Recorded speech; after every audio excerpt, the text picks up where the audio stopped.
Tara at magayos-ayos naman tayo ng konti dito sa loob ng bahay. What is a good and a good morning? Kung ganitong itsura yung makikita mo, ay naapo. Ala, sige, unat-unat pa more dahil ayan at nag-aantay na nga yung mga trabaho mo. So yes, ang dami ko ang ililigpit for today's video dahil nga kailangan ko lang plantsahin yung damit ni Arkidandan ay nailabas na nga lahat yung mga gamit namin. Nang dahil lang dito sa uniform ni Arkidandan, ayun at nailabas na nga lahat-lahat. Eto lang kasi yung plancha na meron ako at pinagkatago-tago ko pa nga. Dahil minsan lang naman magagamit. Dahil nga nandito sa may taguan ko, ayan at nailabas na nga lahat-lahat. Gulo na yung maayos.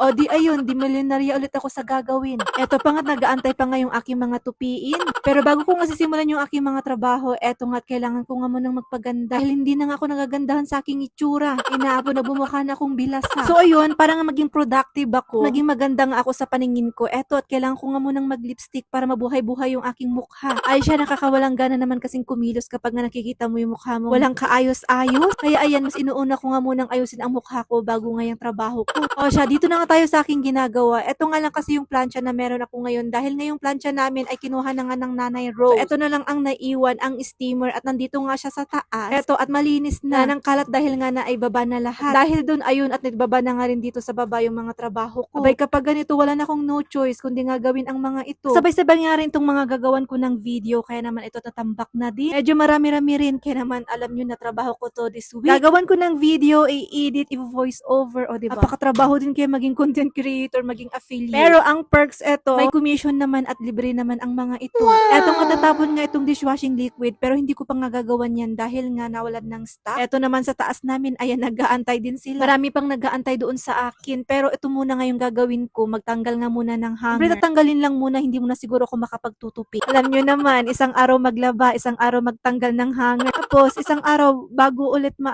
matupi. Pero at least 'di ba natanggal na yung hanger, safe na, wala nang mapuputol. Habang ako ay nagtatanggal ng hanger dito, syempre dapat meron ding ginagawa yung anak ko. Eto at binigyan ko nga muna siya ng makulayan diyan para nga tumahimik. Ay siya, big help yan kapag tayo ay busy. Eto na nga yung sinasabi ko, hindi nga ako natapos magtupi. Super dami pang tupihin pero kailangan ko ng paliguan ang Arkidandan dahil nga ngayon yung photoshoot nila. Kaya ayan, inuna ko nga muna siyang paliguan. Oh, 'di ba? What a busy mom May. Literal na milyonarya talaga sa gawaing bahay. Eto nga't pinagtatago ko na naman nga ulit itong mga gagawan ko nga sana ng video. Wala na talagang oras, tanghali na at kailangan ko pa nga pakainin ang Arkidandan. Diba, literal na ligpit-ligpit lang talaga yung nagawa. Eto nga't napalitan ko na nga rin ang Arkidandan tapos na nga rin kaming kumain. Ready na nga ang bata pero ang nanay ayan gurang-gurang pa. Kaya naman to the rescue ang paglilipstick para lang mabuhay ang mukha. Ito nga sa picture nila ay tuwang-tuwa nga yung photographer dahil nga ang dali lang kausapin ng Arkidandan. Iting tagumpay talaga dahil